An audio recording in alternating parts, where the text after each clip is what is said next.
You're watching Cars.tv. The cool thing about what we do here is we get to take care of all kinds of different cars, and it just so happens right now in the shop we've got a pretty good smattering of what we do. This is a 2019 GT3 RS street car. We don't do much street car work, just a little bit. I'm taking care of this car because one of my guys actually owns the car that owns the other car, and so I promised him I would. But if it doesn't have a roll cage, we typically don't take care of it. Moving over here to the back, this is a 2022 992.1 Porsche Cup car. This is our bread and butter. This is the coolest car that we work on. Manufactured by Porsche, this car's about $300,000, comes with 500 horsepower. It is a proper racing car. I love it a lot, my favorite. So the cool thing about this car is you can see the livery on this car is not your typical livery. His daughter's designed it. So we got Barbie on the side, we got Pikachu up on the front, and so it's pretty cool. And then when he comes out and tests the car, his daughter's actually come out and run around with him. It's pretty fun.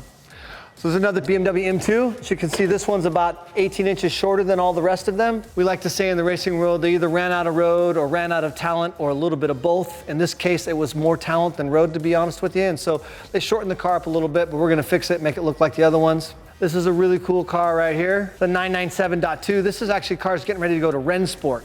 And Rennsport is an event that's held every 4 years by Porsche, and it's basically in recognition of the mark. So this car's getting ready to go to Rennsport, which is at Laguna Seca in October. It'll be really cool. So this car we ran in anger in 2011, and it placed third in the championship, and it's kind of cool to have it back and in its own livery.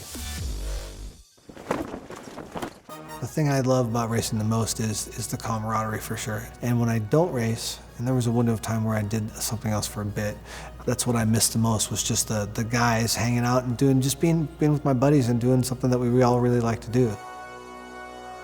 As I get a little older in my career, what I'm really trying to do now is take this facility and take these connections and take this and figure out a way to come up with some sort of a charitable way to use racing to give back, whether it's an experience for kids, or we're trying to do something right now with a veterans deal. You know, racing and doing a pit stop is very similar to like being on a platoon, and you all have responsibilities and things like that. So we're trying to figure out a way to take what we do, this decadence and squandering of all of these things, and use it in a way to be able to do something nice for somebody else.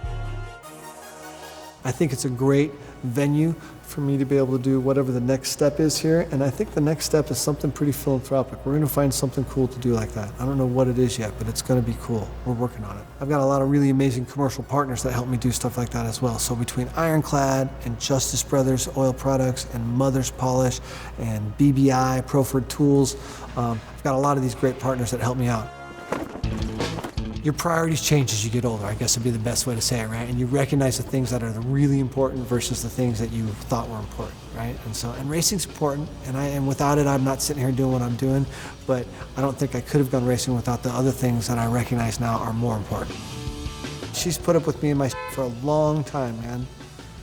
And you know, and I've made a lot and lost a lot, and we've had a bunch and done great and lost it all, and that's the great thing about life. You have the good and the bad, and if you find someone, we were talking about this earlier, right? I'm blessed. I got this wife and these kids and this family that muddle through it, and so it doesn't really matter what happens professionally, and it can be good and it can be bad, it can happen. None of that has any effect really on the love and the family, right? And so part of the reason I think I can do what I do and have the success we've had is I've got this foundation of a family and that support me that are like top notch.